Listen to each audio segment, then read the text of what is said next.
बिस्मिल्लाहिर्रहमानिर्रहीम। अस्सलाम वालेकुम। आज की वीडियो में हम मेमोरी की टाइप्स के बारे में डिस्कस करेंगे। मेमोरी की जो है बेसिकली दो टाइप्स हैं, परमानेंट मेमोरी और टेम्परेरी मेमोरी, यानी कि नॉट परमानेंट मेमोरी।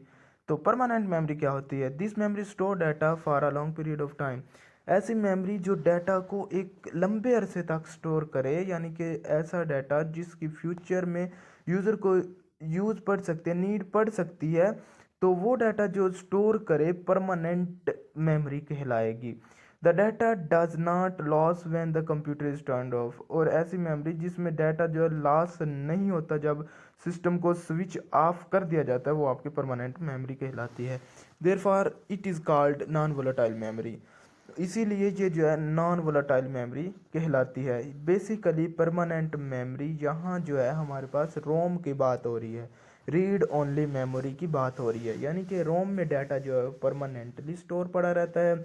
और नॉन वोलेटाइल भी होती है, यानी कि अगर आप स्विच ऑफ कर दो तो डाटा इसमें से लॉस नहीं होता। एग्जांपल में इसके हार्ड डिस्क है और एसएसडी है, यानी कि हमारी रोम है और हमारी जो है हार्ड डिस्क वगैरह वगैरह। Temporary memory, the memory which store data for a short period of time is called temporary memory. यहाँ हमारे पास अब बात हो रही है रैम की, रैंडम एक्सेस मेमोरी की। ये डाटा को तब तक स्टोर करती है, इतने शॉर्ट पीरियड के लिए स्टोर करती है जब तक आपका सिस्टम जो है ऑन है। जैसे ही सिस्टम स्विच ऑफ हुआ, डाटा इससे दूर हुआ।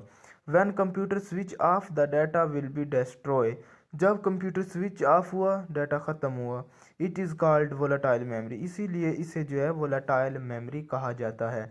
यानी कि ये इलेक्ट्रिकल सिग्नल्स पर वर्क करती है, यानी कि जब तक आप इसे इलेक्ट्रिक सिटी प्रोवाइड करते रहेंगे तब तक तो ये अपना वर्किंग क्राइटेरिया जारी रखेगी। जैसे ही आपने इससे स्विच को ऑफ किया, यानी कि इलेक्ट्रिसिटी को दूर किया, इसकी वर्किंग ख़त्म, इसमें स्टोर डाटा दूर।